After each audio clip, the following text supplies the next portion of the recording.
आज वायनाड में प्रियंका गांधी पर्चा भरेंगे। इस मौके पर रोड शो में राहुल गांधी मौजूद हैं। प्रियंका गांधी का चुनावी आगाज नॉमिनेशन से पहले वायनाड में प्रियंका गांधी ने किया रोड शो। प्रियंका गांधी कर रही है समर्थकों का संबोधन, विपक्ष को जमकर निशाने पर लिया। सभा में सोनिया गांधी भी रही मौजूद। बीजेपी ने प्रियंका के खिलाफ नव्या हरिदास को उतारा है। वहीं लेफ्ट की ओर से सीनियर नेता सत्येंद्र मुखेरी मैदान में हैं। जेएमएम में 35 उम्मीदवारों के नाम का किया ऐलान। बरहेट से चुनाव लड़ेंगे हेमंत सोरेन, गांडेर से कल्पना सोरेन लड़ेंगे चुनाव। मुसलमानों पर तेजस्वी यादव का बड़ा बयान, कहा बिहार मुसलमानों को किसी से बुरी नजर से देखा तो ईद से ईद बजा दूंगा। तो राष्ट्रीय जनता दल और तेजस्वी यादव चुप बैठने वाला नहीं, ईंट से ईंट बजा देंगे। अगर कोई मुसलमान भाइयों के प्रति अगर बुरी नजर कोई देखने का काम करेगा तो राष्ट्रीय जनता दल और तेजस्वी यादव चुप बैठने वाला नहीं, ईंट से ईंट बजा देंगे। तेजस्वी यादव ने सीएम नीतीश पर साधा निशाना, कहा सीएम महात्मा गांधी की बात करते हैं और गॉडसे के वंशजों को बढ़ाते हैं। बिहार विधानसभा उपचुनाव में दूसरी बार उलझे प्रशांत किशोर। जनसुराज पार्टी ने 2 विधानसभा सीटों पर अपने उम्मीदवार बदले। प्रशांत किशोर ने तरारी सीट पर लेफ्टिनेंट जनरल एसके सिंह की जगह किरण सिंह को बनाया उम्मीदवार। बेलागंज सीट पर अपना उम्मीदवार बदला। एसपी अध्यक्ष अखिलेश यादव ने सीएम योगी को बताया मोहरा, कहा ये किसी लैब में तैयार हुआ बयान है। अखिलेश यादव ने कहा बीजेपी को किसी से बुलवाना था। सीएम योगी की छवि भी वैसी है जैसा कह रहे हैं कि बटेंगे तो कटेंगे। आज अखिलेश यादव के जन्मदिन पर जगह जगह लगे पोस्टर, बधाई देते हुए पोस्टर बने चर्चा का विषय। कांग्रेस के लिए फूलपुर सीट छोड़ सकती है समाजवादी पार्टी। देर रात राहुल गांधी और अखिलेश यादव में हुई बातचीत। पूरे आंध्र प्रदेश में शराब की भट्टियों पर सीआईडी की छापेमारी, बड़े पैमाने पर हो रही है कार्रवाई। महाराष्ट्र में लंबी माथापच्ची के बाद शिवसेना ने 45 उम्मीदवारों के नाम पर लगाई मोहर। कोपरी, पाखाड़ी सीट से चुनाव लड़ेंगे सीएम एकनाथ शिंदे। शिवसेना ने शिंदे के में मौजूदा 40 विधायकों को दोहराया। पाटन से शंभूराज देसाई को मिला टिकट। जोगेश्वरीपुर से मनीषा वायकर को मिला टिकट। महाड से भरत गोगावले लड़ेंगे चुनाव। राज ठाकरे की पार्टी एमएनएस ने जारी की 45 उम्मीदवारों की पहली लिस्ट। राज ठाकरे के बेटे अमित ठाकरे माहिम से लड़ रहे हैं चुनाव। सूत्रों के मुताबिक महायुति और बीजेपी 152 से 155 सीटों पर लड़ सकती है चुनाव। सूत्रों के मुताबिक सीएम एकनाथ शिंदे की शिवसेना करीब 70 से 80 सीटों पर लड़ेगी चुनाव। अजीत पवार की एनसीपी करीब 52 से 54 सीटों पर लड़ेगी चुनाव। अजीत पवार कैंप को झटका, वर्किंग प्रेसिडेंट नरेंद्र राणे शरद गुट में हुए शामिल।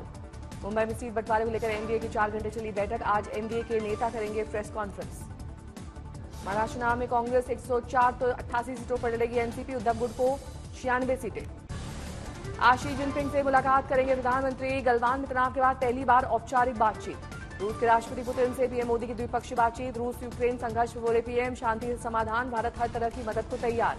बांग्लादेश में प्रदर्शनकारियों की हिंसा, पूर्व पीएम शेख हसीना पर राष्ट्रपति की टिप्पणी से प्रदर्शनकारी छात्र नाराज। बांग्लादेश में विरोध प्रदर्शन, बंग भवन घेरने पहुंचे प्रदर्शनकारियों को पुलिस के साथ हुई झड़प। राष्ट्रपति के इस्तीफे की मांग। राष्ट्रपति ने कहा था कि आधिकारिक रूप से शेख हसीना के इस्तीफे की नहीं है कोई जानकारी, इसी से भड़क गए थे छात्र। कर्नाटक बेंगलुरु में ढही निर्माणाधीन इमारत, 5 की मौत, कई घायल। मौके पर बचाव कार्य जारी। हादसे के वक्त 20 लोगों के फंसे होने की अनुमान। 40 लोगों को जिंदा निकाला गया, 5 अब भी लापता।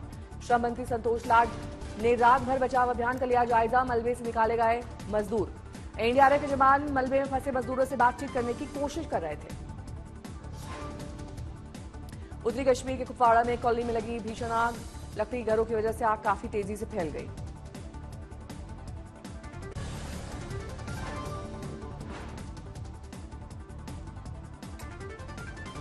आग से 8 घर पूरी तरह से जलकर खाक। मौके पर पहुंची दमकल की गाड़ियों ने आग पर पाया काबू। कुशीनगर में मामूली विवाद में 2 समुदाय आपस में भिड़े। मारपीट में 6 लोग घायल। गोपालगंज में 50,000 का इनामी को क्या मुलायम चढ़ा पुलिस के हत्थे। यूपी और बिहार पुलिस को काफी समय से तलाश। ग्रेटर नोएडा में फॉर्च्यूनर कार में लगी आग। कार के अंदर बैठे शख्स की जलकर हो गई मौत। दार्जिलिंग, उत्तरी सिक्किम, भारत और चीन में भारी भूस्खलन के बाद सड़कें बंद। जम्मू कश्मीर में काम पर लौट रहे कई लोगों पर आतंकियों ने किया अंधाधुंध फायरिंग। 3 बिहारी मजदूरों के शव पटना पहुंचाए गए। कानपुर में पूर्व विधायक के आवास पर चली गोली, पुलिस ने मामले की जांच की। दिल्ली बेहद खराब स्तर पर पहुंची एयर क्वालिटी। AQI लेवल पहुंचा 354 के करीब।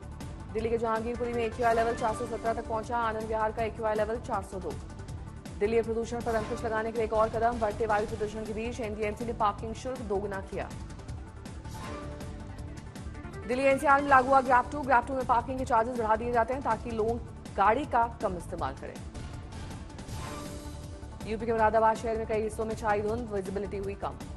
दिल्ली के कालिंदी कुंज क्षेत्र में यमुना नदी में तैर रहा जहरीला जहाज। ड्रोन कैमरे ने कैद की तस्वीरें। दिल्ली सटे 3 राज्यों को गोपाल राय ने लिखी चिट्ठी, डीजल से चलने वाले वाहनों को दिल्ली ना भेजने की अपील। दिल्ली सरकार ने यूपी, हरियाणा और राजस्थान से की अपील, कहा सीएनजी और इलेक्ट्रिक बसों को ही दिल्ली भेजें। दिल्ली के साथ हरियाणा में खराब स्तर पर पहुंचा वायु गुणवत्ता सूचकांक, 300 के पार दर्ज की गई AQI। सोनीपत में 331 के पार पहुंचा है AQI, फरीदाबाद में खराब स्तर पर AQI। दिल्ली के जामिया यूनिवर्सिटी में दिवाली प्रोग्राम में हुआ जोरदार हंगामा, एक गुट ने फिलिस्तीन जिंदाबाद अल्लाहू अकबर के लगाए नारे।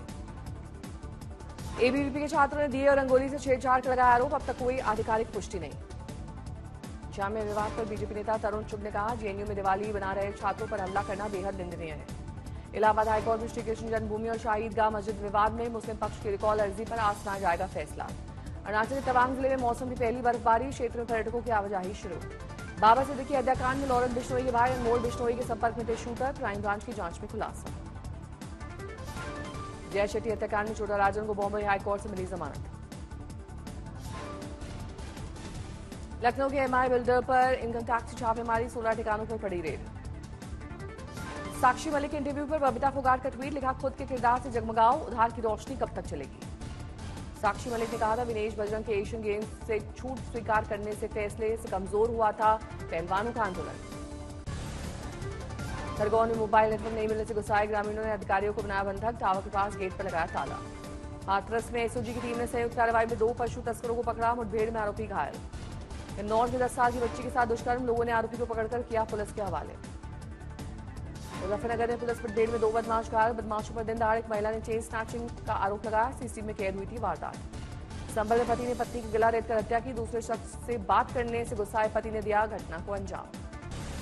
आरबीआई के मुताबिक मई 2022 से फरवरी 2023 तक रेपो रेट को 2.5% बढ़ाने से महंगाई दर 1.5% तक कम करने में मिलेगी मदद। पेटीएम को बड़ी राहत, नए यूपीआई यूजर को जोड़ने की मिली एनपीसीआई से मंजूरी। उड़ीसा में महिला कर्मचारियों के लिए गुड न्यूज, हर महीने मिलेगी 1 दिन की अतिरिक्त छुट्टी। त्योहारी सीजन से पहले ग्रामीण डिमांड बढ़ने से भारतीय स्मार्टफोन बाजार में जुलाई सितंबर तिमाही में 9% ग्रोथ दर्ज की गई। कैनलिस्ट की रिपोर्ट के मुताबिक 47.1 मिलियन यूनिट्स रही शिपमेंट। एनवीडिया के सीईओ का भारत के साथ सेमीकंडक्टर चिप बनाने का प्रस्ताव, अमेरिका में कंपनी ने पीएम मोदी को साल की शुरुआत में दिया था प्रस्ताव।